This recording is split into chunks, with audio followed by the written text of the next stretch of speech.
sa press ko ni Kong Joel, diba ang kanyang request ay sana mag-resign na lang sa DepEd itong si VP Sara para makita naman ng mga, kahit ng mga supporters siya na meron siyang paninindigan, diba? Hindi yung parang pinagsasabay niya at anong masasabi mo doon? Kailangan mag-resign sa DepEd. Dapat talaga siya mag-resign. Kasi yung ginagawa niya, talagang wala na yung puso niya sa administrasyong ito. Na kung titingnan natin, binong siya dito eh. Dapat nga, di ba, as Vice President of the Philippines, tapos ginawa pa siyang DepEd Secretary. Kung tutuusin, alter ego siya ng Pangulo, siya dapat nagtatanggol sa Pangulo, di ba? Kapag merong mga batikos. Pero anong nangyari? Ayun, mas ginawa pa niya, pinagtanggol pa niya si Kibuloy, pinagtanggol pa niya sina Eric Celis, sina Loren Bagoy, pero pagdating sa Pangulo, hindi niya pinagtatanggol. Na sinasabi niya pa na, mahal kita, Apo PBBM. Nasaan yung pagmamahal doon sa sinasabi niya? Kaplastikan ng mga pinagsasabi niya na mahal niya ang presidente. Pagkatapos nakikita niya kung gaano panatan ng pamilya niya, sabihin na bangag ka, o adik ka, second year college ka lang naman. Di ba? Naaatim niya yun, tapos wala siyang ginagawa eh. Sinasabi niya, mahal daw niya, no? Oo, samantalang, di ba, alam naman natin na mismo si RRD ang magsasabi na takot nga daw siya kay VP Sara eh. Sabi ni RRD takot nga daw siya kay VP Sara. So, ibig sabihin, kaya kontrolin ni VP Sara. Si RRD, pwede nang sabihin na, Tay, Dad, huwag naman ganyan kasi andito pa rin naman ako sa administration ni PBBM. Pero wala siyang ginagawa. Hinahayaan lang niya na yung Pangulo natin ay binabanat-banatan below the belt yung kanyang pamilya. So nakikita ko, no comment lang siya ng no comment. So para sa akin, bumaba na talaga siya dyan as DepEd Secretary dahil wala na talaga siyang tuwang dyan. Ang ginagawa na lang niya, nagpapakapal na lang talaga siya ng mukha niya. Sobrang kapal ng mukha niya. Wala siyang delikadesa, kahit 1% wala siyang delikadesa. Bumaba na siya dyan sa pwesto niya. Diba? Kalma lang. Sorry. Pasensya na. Ang mga tanong ko na-high blood itong si Admin Rich. Nakakainis kasi, di ba? Kahit saan mo tingnan, kahit saan anggulo mo tingnan, mali talaga yung ginagawa niya. Biruin mo, lawyer daw siya, lawyer. May pinag-aralan, lawyer daw eh. Pero hindi niya alam kung paano mag-behave, hindi niya alam kung paano umasta ng tama.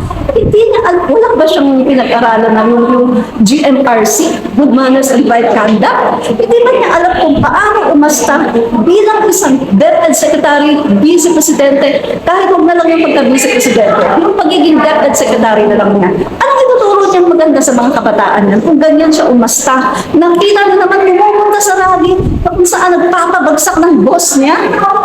Anong matututunan ng mga kabataan sa kanya? Wala! Pagkatapos meron pa siya mga ano to? Bago. Ano to? Tingnan mo. Anong other name ng mangga? Mangga gamit. Asas ng Yosef, DepEd Secretary ka? Ganyan ka umasta? Anong matututunan sa iyo ng mga bata, mga kabataan? Kung paano magpadinig? Dapat kung meron kang kinagagalitan o kinaayawan, sabihin mo sa kanya, huwag kang plastic. Ang ginagawa mo, napaka-plastic mo. Kapag harap mo ang Pangulo, ang ngiti mo hanggang doon, halos umabot na sa tenga mo. Pero pagtalikod ng Pangulo, sinasaksak mo na. Anong klase ka? Napaka-traidor mo. Wala kang delikadesa, traidor. Yun masasabi ko sa iyo. Thank you, Admin Rich. Na-high blood tuloy ako eh. May tanong ka sa akin, naman. High blood ako. Kalma ka, patubig. Okay. Ang tanong, ikaw, ano naman masasabi mo, models? Saan? Diyan sa, ayaw niyang buwaba. Yan si Kapal Mox. Mali talaga eh. Mali talaga. Buti nga nag-openly nagsasalita na itong mga mayors, mga congressman natin na sila na yung mag-call out. Kasi mukhang hindi niya mapansin na yun ay nagiging sentimiento ng mga tao. Na alam mo mga Pinoy, tayo eh. Kasi importante sa atin yung loyalty, yung delikadesa at yung isang salita, diba? Yung paninindigan, diba? Ito, naalala ko na lang, nung panahon ng tatay niya, diba si Lenny, diba? Yung example natin, diba? Binigyan ng pwesto, O tapos may mga issue, hindi niya masuportahan ng buo yung Pangulo, nag-resign siya sa pwesto niya. Correct. Diba? Kasi kaysa makipagplastikan siya, kaysa magpanggap siya o kaysa maging parang manggagamit siya o ano, Tama. umalis na lang siya kasi hindi niya, magkaiba sila ng values, magkaiba sila ng direction eh. Correct. Diba? Sana magkaroon din ng ganun pag-iisip itong si VP Sara na huwag na niyang ipilit. Dahil hindi na, doon din naman mapunta, huwag nang patagalin pa at wag nang ibigay na lang sa mas matututukan yung edukasyon sa ating bansa kasi marami tayong problema. Tama. Ang parati ko nga example yung sa amin sa Maynila. Diba? 3 pinagawang napakagandang mga public school buildings. Pagkagawa nun, Manila gumastos, bibigay yun sa DepEd. Wala akong nakita na post man lang o acknowledgement man lang mula sa kanya na para may ano man lang, mapakita man lang na ito maganda, salamat sa Maynila, tumulong sa DepEd. Kumbaga, napaka importante ng mga classroom, kumbaga yung kakulangan sa classrooms kailangan masolve at ginagawa namin yung sa Maynila, sa sariling budget. Parang hindi mo man lang maramdaman na parang na-appreciate niya yung ginagawa para matulungan siya sa kanyang trabaho na dapat DepEd naman ang gumagawa. Sila dapat ang may inisyatibo. Pero yun na, kaya nga nakaka-frustrate lang talaga.